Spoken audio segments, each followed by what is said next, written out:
구약성경 이사야서 43장 1절로 12절 말씀 우리 한 목소리로 같이 읽겠습니다. 야곱아, 너를 창조하신 여호와께서 지금 말씀하시느니라. 이스라엘아, 너를 지으신 이가 말씀하시느니라. 너는 두려워하지 말라. 내가 너를 구속하였고 내가 너를 지명하여 불렀나니 너는 내 것이라. 내가 물 가운데로 지나갈 때에 내가 너와 함께 할 것이라. 강을 건널 때에 물이 너를 침몰하지 못할 것이며 내가 불 가운데로 지나갈 때에 타지도 아니할 것이요 불꽃이 너를 사르지도 못하리니 대저 나는 여호와 내 하나님이요 이스라엘의 거룩한 이요 내 구원자임이라. 내가 애굽을 너의 속량물로 구스와 스바를 너의 대신하여 주었노라. 내가 내 눈에 보배롭고 정교하며 내가 너를 사랑하였은즉 내가 내 대신 사람들을 내어주며 백성들이 내 생명을 대신하리니 두려워하지 말라. 내가 너와 함께하여 내 자손을 동쪽에서부터 오게 하며 서쪽에서부터 너를 모을 것이며 내가 북쪽에게 이르기를 내놓으라. 남쪽에게 이르기를 가두어 두지 말라. 내 아들들을 먼 곳에서 이끌며 내 딸들을 땅 끝에서 오게 하며 내 이름으로 불려지는 모든 자 곧 내가 내 영광을 위하여 창조한 자를 오게 하라. 그가 내가 지었고 그를 내가 만들었느니라. 눈이 있어도 보지 못하고 귀가 있어도 듣지 못하는 백성을 이끌어내라. 열방은 모였으며 민족들이 회집하였는데 그들 중에 누가 이 일을 알려주며 이전 일들을 우리에게 들려주겠느냐. 그들이 그들의 증인을 세워서 자기들의 옳음을 나타내고 듣는 자들이 옳다고 말하게 하여 보라. 나 여호와가 말하노라. 너희는 나의 증인 나의 종으로 택함을 입었나니 이는 너희가 나를 알고 믿으며 내가 그인 줄 깨닫게 하려 함이랴. 나의 전에 징을 받으신 이 없었느니라. 나의 후에도 없으리라. 나 곧 나는 여호와라. 나 외에 구원자가 없느니라. 내가 알려주었으며 구원하였으며 보였고 너희 중에 다른 신이 없었나니 그러므로 너희는 나의 증인이요 나는 하나님이냐. 여호와의 말씀이니라. 과연 태초부터 나는 그이니 내 손에 건질 자가 없도다. 내가 행하리니 누가 막으리요. 아멘. 할렐루야. 이제 다음 주일은 우리가 교회력으로는 11월 셋째 주가 추수감사주일이지만 좀 당겨서 11월 첫 주일날 금년 추수감사주일을 지키도록 하겠습니다. 한 주 동안 기도하시고 또 예배 중에 성찬 예식이 있으니까 마음의 정결함으로 한 주간을 보냈으면 좋겠습니다. 우리 몸에서 가장 중요한 것이 어디일까요? 중요한 곳이 어디입니까, 여러분? 머리가 중요합니까? 심장이 중요합니까? 손과 발이 중요합니까? 어디가 중요하죠? 어떤 사람이 그래요. 아픈 곳이 중요하다. 우리가 어딘가 아프면 온 신경이 그곳에 쓰이게 됩니다. 손끝에 가시만 하나 박혀도 거기만 신경이 쓰이는 거예요. 우리 주님은 긍휼이 많으신 분입니다. 그래서 상한 심령을 어루만지시고 치유하신 분입니다. 이 시간 예배를 통해서 지친 영혼이 상한 심령이 고통 겪는 육체가 치유되고 회복되는 시간 되시기를 바랍니다. 뿐만 아니라 오늘 나는 누구인가? 나는 우리 조상 우리 부모님이 낳아주신 아들 딸 그거 말고 하나님과 나와의 관계 속에서 나의 정체성을 찾아가보는 우리 시간이 되기를 바랍니다. 새벽기도 시간에 매일 이사야 선지자를 통해서 우리가 은혜를 나누고 있습니다. 이사야서를 깊이 살펴보면 다 뭐예요? 구원의 약속입니다. 아무리 이스라엘 백성들이 죄를 짓고 하나님을 배신하고 우상을 섬겨도 하나님께서는 어떻게 하든지 이스라엘 백성들을 부르시고 하나님께로 돌아오도록 하는 모든 것이 다 하나님의 관심은 이스라엘 백성의 구원에 향해져 있습니다. 그래서 40장을 보면 내 백성을 위로하라 이렇게 시작하고 있습니다. 죄가 그치고 죄 사함을 받는 날이 온다. 그러면서 주신 위로의 말씀은 너희 하나님을 바라보라 하는 거예요.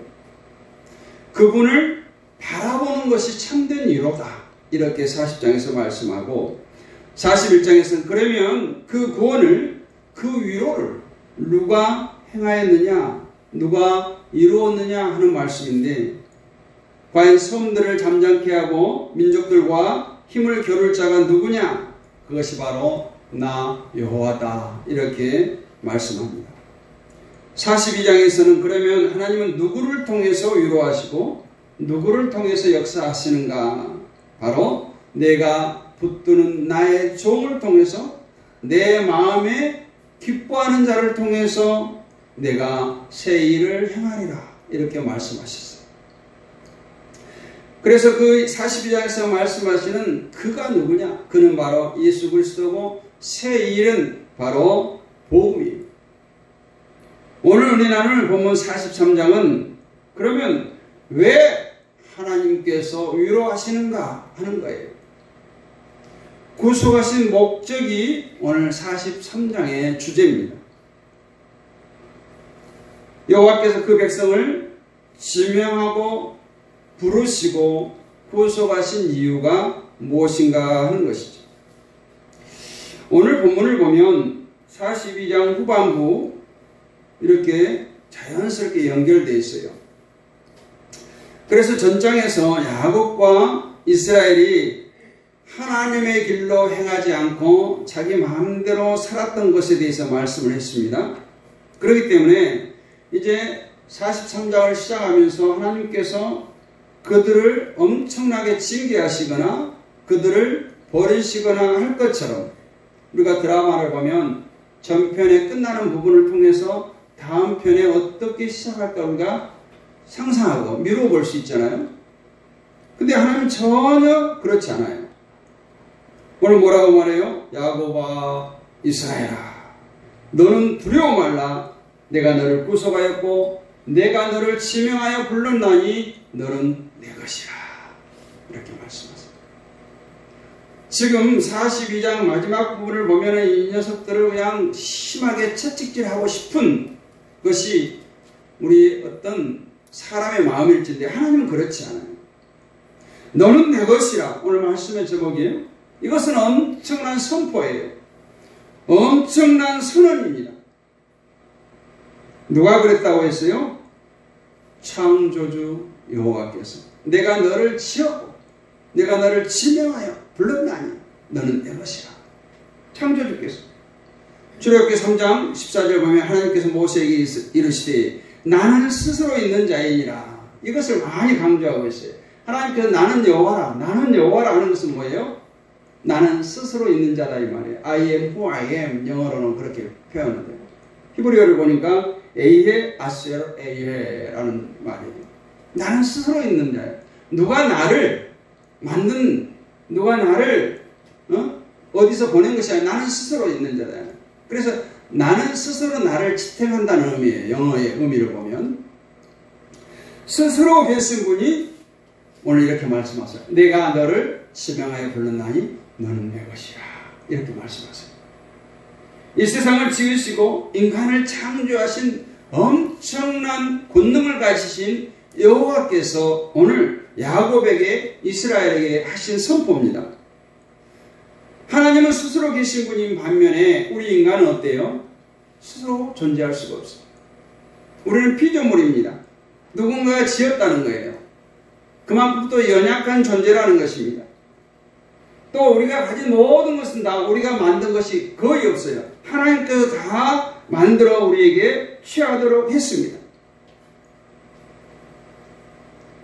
그런데 더 중요한 것은 하나님의 자녀로 택함을 받고 구원받는 것은 전혀 우리의 노력이나 능력이나 아무런 상관이 없이 하나님께서 전적으로 강권적으로 선택하여 불러주셨고 하나님 백성 삼아주셨기 때문에 우리가 오늘 하나님을 아버지라, 아바라 부를 수가 있는 거예요.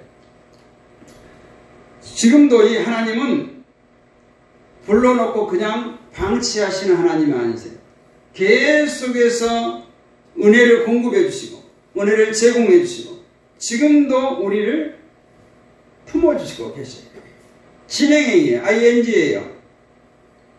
그래서 제가 이 말씀을 어떻게 제가 묵상했냐면 너는 내 것이라잉 이렇게 했어요.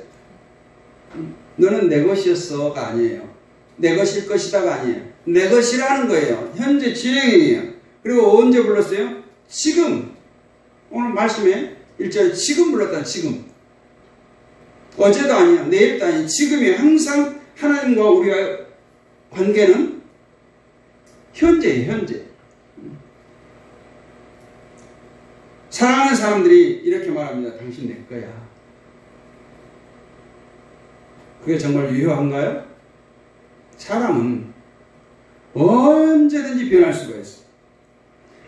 사랑하다가 싫어지면 언제든지 등질 수가 있어요. 그러나 하나님은 너는 내 것이라 선택해서 불러놓고 어떻게 죽을 수밖에 없는 우리 죄인들을 독생자 아들을 희생시키면서까지 우리 죄를 사하여 주시고 또 예수님께서 승천하시면서 뭐라고 말해요?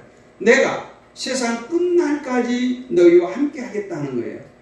오늘 하나님께서 내가 너를 지명하여 불렀나니 너는 내 것이라 선포하시고 내가 너를 세상 끝날까지 너와 함께 하시겠다. 예수님께서 말씀하십니다. 오늘 이스라엘은 어떤 존재였어요? 소경이요 규모를 같은 존재였어요. 다시 말하면 하나님을 향해서 눈도 어두워졌고 귀도 어두워졌던 그런 상태라는 겁니다. 이러한 이스라엘 향한 창조주 하나님의 콜링은 얼마나 놀라운 거예요. 왜 부르셨습니까? 하나님의 종 삼기 위해서 부르셨어요. 하나님의 소유된 백성 삼기 위해서 부르셨습니다. 하나님의 증인 되도록 하기 위해서 부르셨어요. 지렁이 같은 야곱, 이사야에 보면 지렁이 같은 야곱아 이 표현을 씁니다. 우리 개인에게도 동일하게 적용되어지는 말씀이에요. 우리는 지렁이 같은 존재였어요. 근데 지렁이 같은 야곱이 하나님의 부르심에 응하면 거룩한 백성이 되는 거예요. 하나님의 부르심에 응하지 아니하면 뭐예요? 그냥 벌레 같은 인생인 거예요. 하나님은 그와 같은 지렁이 같은 야곱 이스라엘을 갑주로 사신받은 하나님의 소유로 삼았어요. 그들을 구속했습니다. 첫째로는 애굽 땅에서 그들을 구속하셨고 수많은 주변 강대국들의 속박 속에서 구속하셨고 또 죄악으로 죽을 수밖에 없는 모든 인생들을 예수 그리스도의 보혈의 피로 죄와 사망으로부터 영원하고 완전한 구원으로 완성시키셨습니다. 여러분, 제가 이 말씀을 보면서 보험회사들을 한번 생각해 봤습니다. 보험회사들의 고객을 모집할 때는 정말 다 해줄 것처럼 얘기합니다. 귀담아 듣지 아니하면 그냥 달콤한 말에 속아 넘어가요. 약관을 보면 돋보기를 써도 잘 안 보일 그런 글씨대로 깨알같이 써져 있어요. 그래가지고 이제 나중에 내가 보험을 다치거나 수술하거나 해서 보험 수급을 받으려고 하면 어떻게 하든지 급여를 조금 주기 위해서 이 법, 저 법, 뭐 약관 뭐 다 동원해서 적게 주려고 해요. 그런데 하나님께서는 전혀 그렇지가 않아요. 하나님께서는 나를 지명하여 부르시고 너는 내 거야 하고 절대 버리지 않습니다. 변하지 않으세요. 뿐만 아니라 어쩐 일이 있어도 누가 뭐래도 끝까지 너는 내 것이다. 과거에도 지금에도 장래에도 내 것이라고 하십니다. 그것을 아까도 말씀했지만 예수님께서 마태복음 28장 20절에서 확증하십니다. 볼지어다 내가 세상 끝날까지 너희와 항상 함께 있으리라 하신 선포예요. 세상에 이런 보험이 어디 있겠어요? 너는 내 것이라. 너는 내 것이니까 내가 책임져. 너는 내 것이니까 내가 지켜줄게. 너는 내 것이니까 내가 보호해줄게. 너는 내 것이니까 끝까지 천국까지 인도해 줄게 하는 것이 하나님의 오늘 부르심이에요. 그러면서 하나님께서는 나는 처음이고 나중이야. 시작도 내가 했으니까 끝까지 너를 책임져. 마지막도 내가, 마무리도 내가 한다. 물 가운데로 지나갈 때도, 불 가운데로 지나갈 때도, 어떤 환난 가운데서 내가 너와 함께 할 거야. 너를 지켜줄 거야. 너를 보호할 거야. 이렇게 말씀하십니다. 여러분, 구속의 은혜, 이 구속의 축복을 헛되이 생각하거나 헛되이 보내지 마시기를 바랍니다. 그러기 위해서 우리가 해야 할 것이 있어요. 먼저 성령으로 충만해져.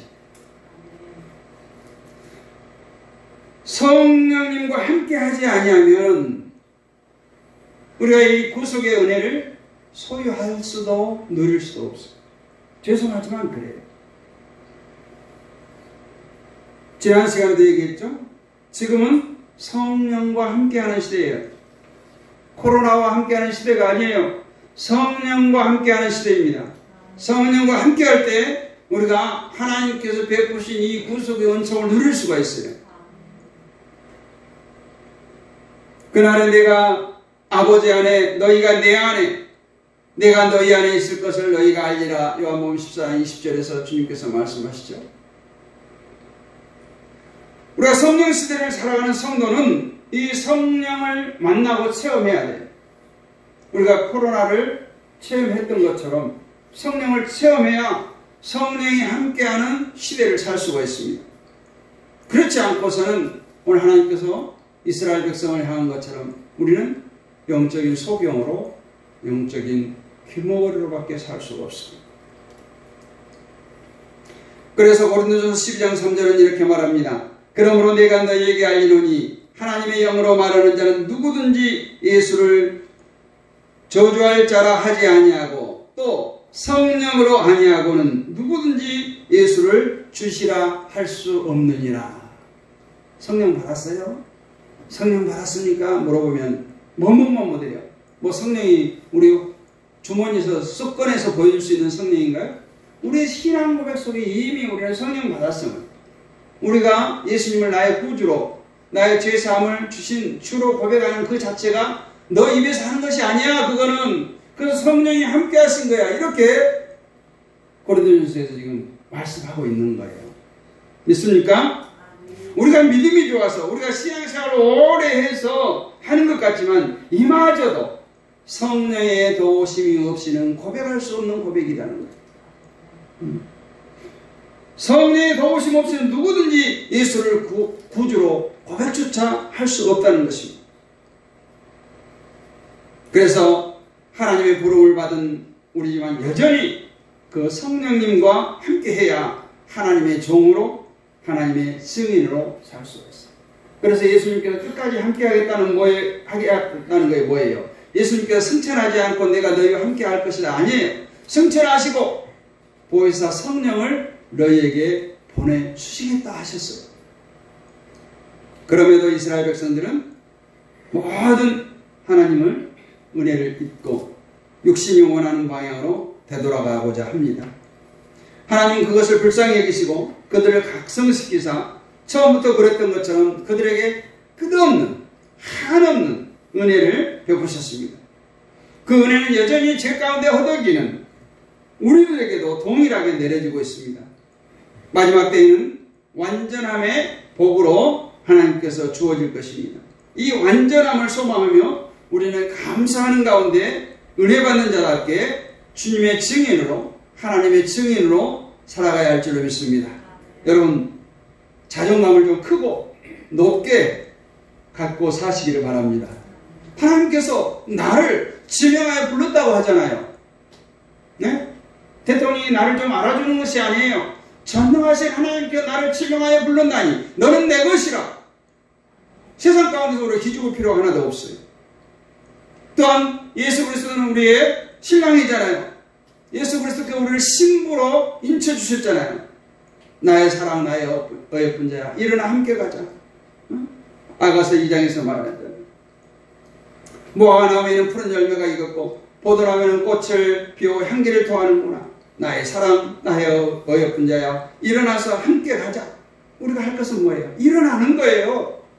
그 죄악의 자리에서 벌떡 일어나는 거예요. 탕자가 그 돼지 우리에서 돼지를 치면서 돼지가 먹는 쥐염 열매조차도 마음껏 먹을 수 없을 때 그 자리를 박차고 일어나는 것처럼 우리가 하늘 아버지를 생각하면서 죄악의 자리에서 반드시 일어나야 합니다. 오늘 하나님께서 왜 이와 같이 야곱에게 이스라엘에게 은혜를 베푸신가? 그래서 이사야 43장 21절에 이렇게 말씀합니다. 이 백성은 내가 나를 위하여 지었나니 나의 찬송을 부르게 하려 함이라. 결론이에요. 이 찬송은 뭐예요? 예배와 감사와 영광의 모든 것을 하나님께 돌리는 삶입니다.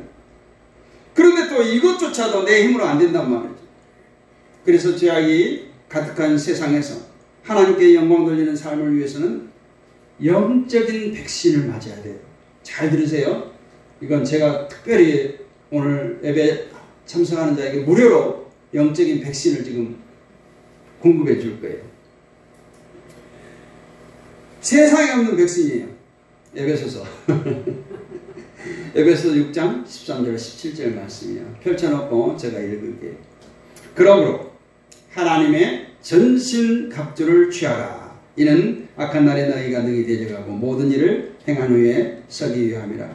그런즉 서서 진리로 너희 허리띠를 띠고 의의 보신경을 붙이고 평안의 복음이 준비한 것으로 신을 신고 모든 것 위에 믿음의 방패를 가지고 이로써 능히 악한 자의 모든 불화살을 소멸하고 구원의 투구와 성령의 곧 하나님의 말씀을 가지라.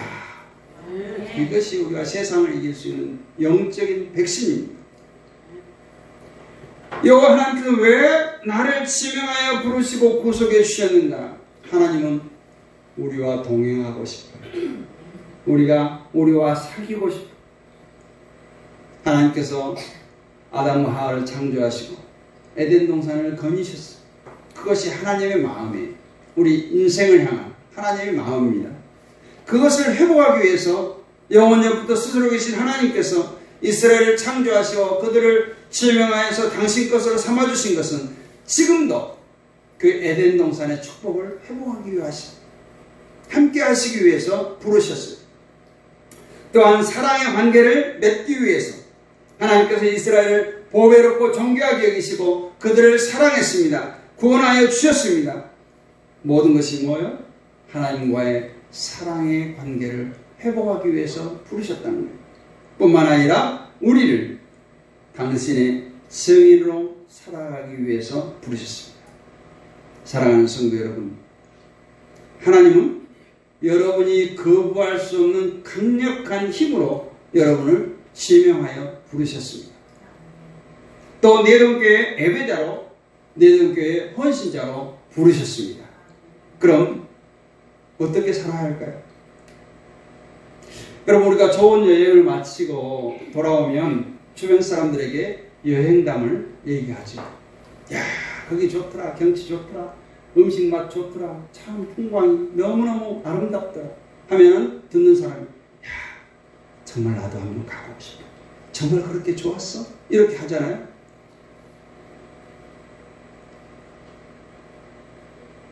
우리를 볼 때 세상에 많은 사람들이 성도님을 보니까, 권사님을 보니까, 집사님을 보니까 정말 나도 교회 한번 가보고 싶어.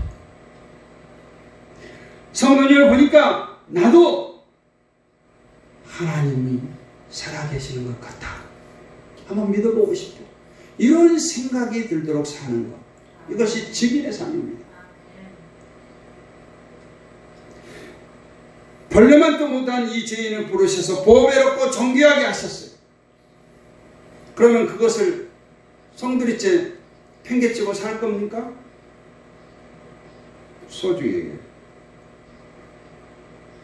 그 하나님의 사랑을 회복하고 잘 간직하고 잘 전파하며 사시기를 원합니다. 이제 나의 육체의 만족과 나의 육체의 쾌락을 생활을 조금씩 내려놓고 하나님의 영으로 무장하고 우리가 영적인 권력을 키워봅시다. 그리고 전능자의 부르심에 참 예배자로 참 헌신자로 순종하여서 놀라우신 하나님의 구원의 역사를 경험하는 또 그 구원의 주인공으로 살아가는 우리 모든 성도들이 되시기를 주님의 이름으로 축원합니다. 아멘. 거룩하신 아버지 하나님 감사합니다. 내가 너를 지명하여 불렀나니 너는 내 것이라 하셨습니다. 아버지 하나님